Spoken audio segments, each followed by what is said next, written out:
Bonsoir, bienvenue dans 85 Chrono Agenda, votre rendez-vous sport du jeudi soir sur TV Vendée pour tout savoir sur les principaux événements sportifs à venir dans le département. À mes côtés pour vous présenter justement tous ces événements, Alexandre Lenaour. Bonsoir Alexandre. Bonsoir Aurélien. On accueille également notre expert tennis Pierre Garnier. Bonsoir Pierre. Bonsoir Aurélien.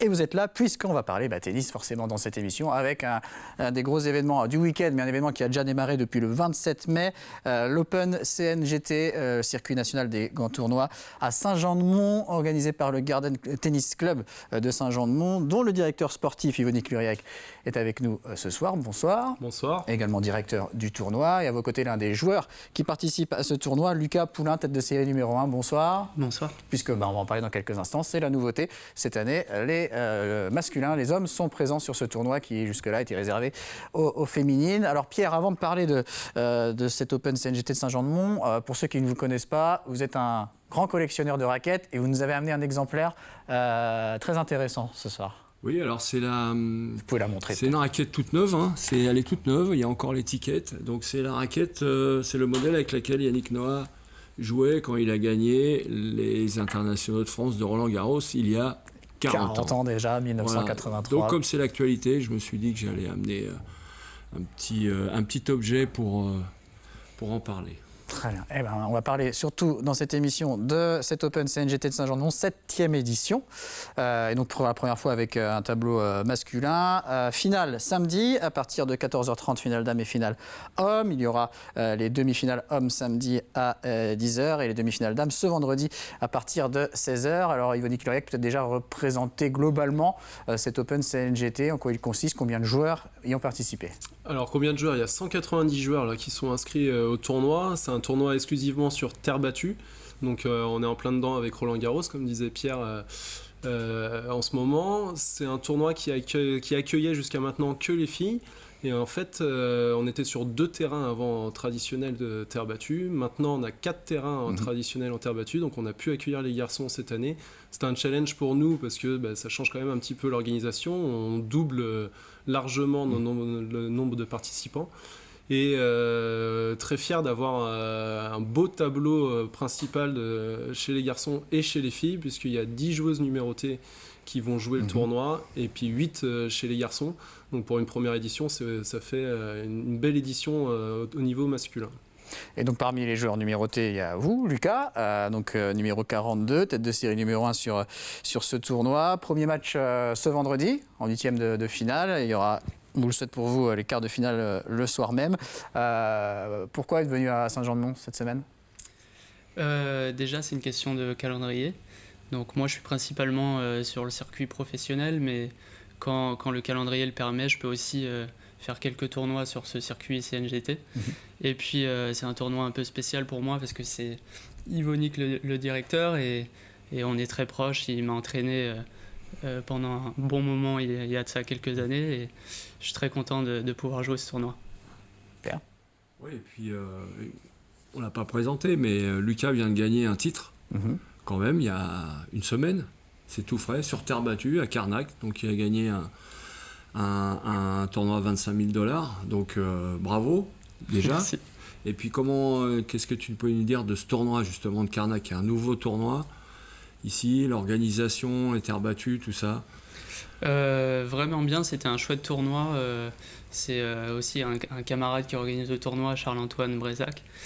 Et j'ai passé une super semaine. Le club est magnifique là-bas à Carnac, des belles terres battues.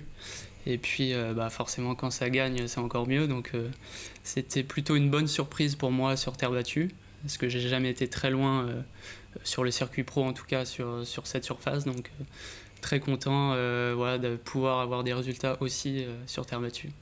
Bon, super, et puis là on te souhaite de faire la même cette semaine. Un mot sur le plateau, puisqu'on parlait des joueurs et des joueuses numérotées. Quelques noms peut-être, Yvonique ? Sur le plateau masculin, donc il y a Lucas qui est classé numéro 42 français et qui est aux alentours de la 350e place au niveau mondial. La tête de série numéro 2, c'est Jürgen Briand, qui est également numéro 42 au classement français, donc ils sont égalité. Et qui lui a fait un bon tournoi à Mouilleron Captif au Vendée Espace, qui avait battu Richard Gasquet. Donc pour les Vendéens, ça parle, donc c'est une bonne chose qu'il soit là. Ensuite, il y a Adrien Goba qui est aux alentours de la 60e place française, qui est tête de série numéro 3, et Cornu Chauvin qui est lui 60e, donc ça fait 4 belles têtes de série au niveau masculin, plus 4 autres numérotés qui vont essayer de les titiller un petit peu. Et chez les filles, c'est Mallory Noël qui est quand même présente depuis la première édition et qui est fidèle, donc je suis assez fier de ça, qui est du cru aussi, donc ça fait plaisir, qui est numéro 28. Ensuite, il y a Manon Arcangeli qui a gagné l'an passé, donc il va essayer de garder son titre. Tête de série numéro 3, ensuite Théo Gravouille qui est de La Roche-sur-Yon, du TEY. donc du TEY, et Irina Ramialisson qui est elle du SNUC. Donc voilà, je suis assez contente que les filles, les locales répondent présents au tournoi. Alors Yvonique maintenant a dit il a 4 terrains en terre battue, vraie terre battue, puisqu'avant il y avait des espèces de trucs un peu bizarres, il en reste 2. Est-ce que tu vas demander à la mairie de faire passer ces 2 un petit peu bizarres en vraie terre battue pour les saisons suivantes? Ça serait un bel objectif. On a un super outil de travail là, à Paris-Jésus au niveau extérieur, c'est sûr. Maintenant, là, on passe entre les gouttes, donc le tournoi peut se dérouler sans trop de soucis. Maintenant, c'est une grosse organisation, si jamais on devait passer en salle, puisqu'on n'a que 2 terrains, donc là, c'est de la logistique à mettre en place, et c'est sûr que s'il y avait 4 terrains en salle, ça permettrait de faire ce tournoi en toute sérénité, on va dire, de manière à se dire on ne change pas notre programmation, les joueurs ne sont pas obligés d'attendre, etc.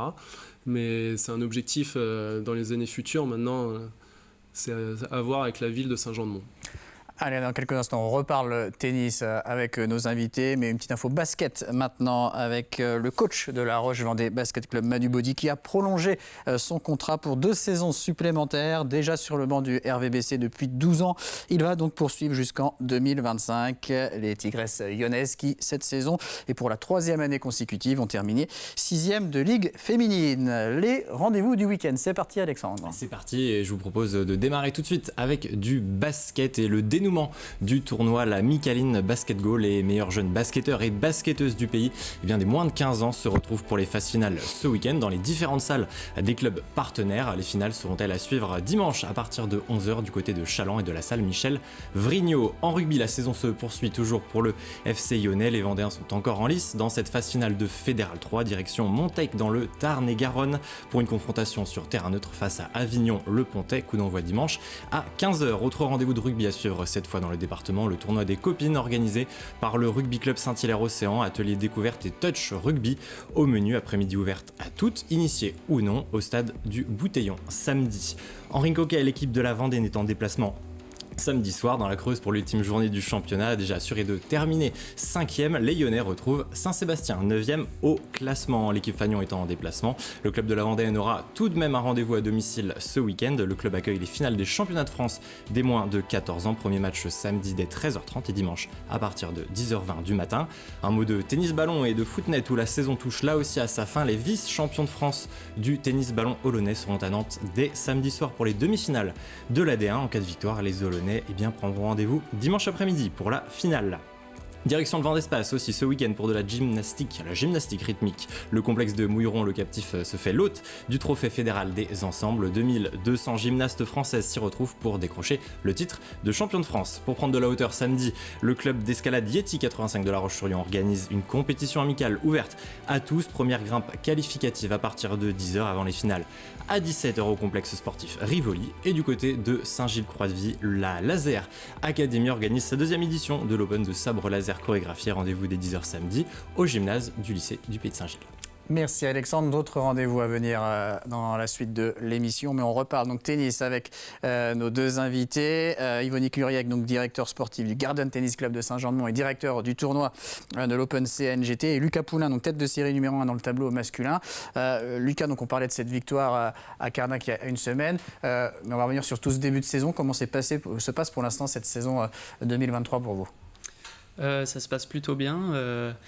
C'est vrai que j'ai eu une blessure qui m'a écarté des terrains assez longtemps et j'avais à cœur de commencer cette saison bien physiquement pour enchaîner les tournois. Et en plus, les résultats ont suivi, donc je suis très content de ce début de saison et j'espère que ça va continuer comme ça. Lucas qui s'entraîne avec Alexandre Eco très souvent. Donc, est-ce que tu Vendéen d'origine, est-ce que tu peux nous parler un petit peu d'Alexandre et de sa saison pour le moment? Ouais, bah on s'entraîne ensemble quasiment tous les jours. On essaye de partir en tournoi aussi ensemble. Et bah voilà, c'est super. C'est un gars que j'apprécie. C'est génial de pouvoir s'entraîner avec lui. Et lui aussi a eu quelques petits soucis physiques, mais voilà, quand il est en forme, il joue très très bien au tennis. Et il a une petite blessure au mollet en ce moment, mais j'espère que ça va aller mieux pour lui et je suis sûr qu'il aura de bons résultats aussi. Yvonique, on sait que chaque année, à chaque édition de cet Open CNGT, ça ne se limite pas au tournoi purement sportif. Vous êtes très attentif à l'accueil. Donc c'était des joueuses à l'époque, maintenant c'est des joueurs et des joueuses. Est-ce que là, cette année aussi, il y a des animations, des sorties un peu à l'extérieur qui sont programmées avec les joueurs et les joueuses? Des animations, ouais, on va faire du tir à l'arc encore cette année. C'est un rendez-vous incontournable maintenant du tournoi, le tir à l'arc. Il y a des concours. Il y a comme ça, donc là on va faire évidemment les filles contre les garçons au maximum. Après il y a une soirée des partenaires qui est très animée avec des jeux. Voilà, c'est de la convivialité avant tout pour ce tournoi. Et puis en fait l'accueil, déjà rien que le fait de venir à l'appareil Jésus, on est quand même à 500 mètres de la plage, donc dès en arrivant, on n'est pas dans le milieu naturel du tennis, on va dire, où c'est un peu enfermé dans la salle, etc. On est dans un super cadre. Et ensuite, il y aura des échanges aussi avec les joueurs pour le public. Donc ça, c'est à 13h samedi, juste avant la finale. D'accord. Donc voilà, je fais partager vraiment un maximum de choses pour les gens, avec les joueurs. Et on va jouer au tennis, mais on va pas faire que ça, on va jouer au padel aussi. Et oui, parce qu'il y a le padel qui se développe à ça. Exactement, donc on va jouer au padel et ça va être une belle petite soirée, puisqu'en fait les joueurs de tennis sont souvent... Bon, on joue qu'au tennis pour l'instant, ils sont, comme disait Lucas, il est sur le circuit professionnel. Bon, il va faire quelques échanges de padel, ça va faire du bien aussi pour rigoler un petit peu et partager de bons moments ensemble. C'est peut-être l'occasion de rappeler que c'est gratuit pour le public. Exactement, tout est gratuit. L'accès il est assez simple et puis il y a des tribunes, on peut accueillir énormément de monde, donc faut venir regarder le spectacle. Oui, et puis Saint-Jean-de-Mont, c'est un champion du monde au niveau de l'accueil. Il faut savoir qu'il y a très peu de temps, le club a accueilli les championnats de ligue des jeunes. Donc je sais que la Ligue souhaite revenir l'année prochaine et voir dans les années qui suivent, donc parce que c'était vraiment très bien organisé. Donc chapeau encore au club, parce qu'il y a beaucoup d'activités, en plus de tes activités familiales, qui sont nombreuses en ce moment. Donc là, il y avait beaucoup d'activités, il y avait les championnats de France par équipe, même si ça n'a pas été couronné de succès, mais pour cette année, le Saint-Jean-de-Mont avec 2 équipes en championnat de France, pour la première fois depuis la création du club. Donc bravo à toute l'équipe du club. Bon, le président n'a pas pu venir, mais je sais que tu peux compter sur lui aussi. C'est un échange avec mon président. Vraiment, le binôme président-directeur sportif se passe très bien. Et effectivement, tu dis que c'est un échec, le championnat de France. C'est un échec et une victoire à la fois, puisqu'en fait, il n'y a que des jeunes du cru qui ont joué de Vendée quasiment, qui ont joué ce championnat de France pour la première fois. Et de jouer une première fois en championnat de France, c'est quelque chose d'important. On descend, j'espère que ce sera un rebond pour eux, parce que moi je vieillis un petit peu, mais pour eux, pour qu'ils puissent rejouer en championnat de France, et avec l'expérience qu'ils ont engendrée cette année, j'ai confiance en eux. Lucas, qu'est-ce que vous pouvez dire sur ce club de Saint-Jean-de-Mont, sur les installations, sur l'accueil que vous avez pu recevoir cette semaine? Déjà, c'est un super club. Moi, j'ai des souvenirs de compétitions jeunes dans ce club. C'était, je crois, des championnats régionaux. Et comme le disait Yvonique, le cadre est magnifique. Et puis, Yvo fait du très bon boulot, mais toute son équipe aussi. Et on se sent vraiment très à l'aise dès qu'on met les pieds dans ce club. Donc ça va être chouette tout au long de ce week-end, je pense. Alors le club qui organise plein de choses, Il y a notamment eu l'année dernière un tournoi de beach tennis, un BT 1000 au mois de septembre. Est-ce qu'on va le retrouver cette année, Yvonique? Alors pas cette année, parce qu'il y a eu un changement d'organisation au niveau fédéral, avec on a besoin d'une logistique encore plus importante. Et comme disait Pierre, en ce moment j'ai des obligations professionnelles et familiales, donc c'est un petit peu compliqué au mois de septembre de le mettre en place. Par contre, il sera là en 2024. Ça nous laisse le temps de travailler dessus, et puis vu qu'on a reçu les régionaux, les championnats de France, le CNGT, la saison estivale qui est très importante aussi pour nous. Au mois de septembre, on va bien préparer notre rentrée et de faire une année 2023-2024 bien construite pour pouvoir faire un beau tournoi de beach tennis en 2024. Très bien. Les autres rendez-vous sportifs du week-end, Alexandre? Et on repart avec du cyclisme, puisque ce sera l'un des grands événements à suivre tout au long du week-end.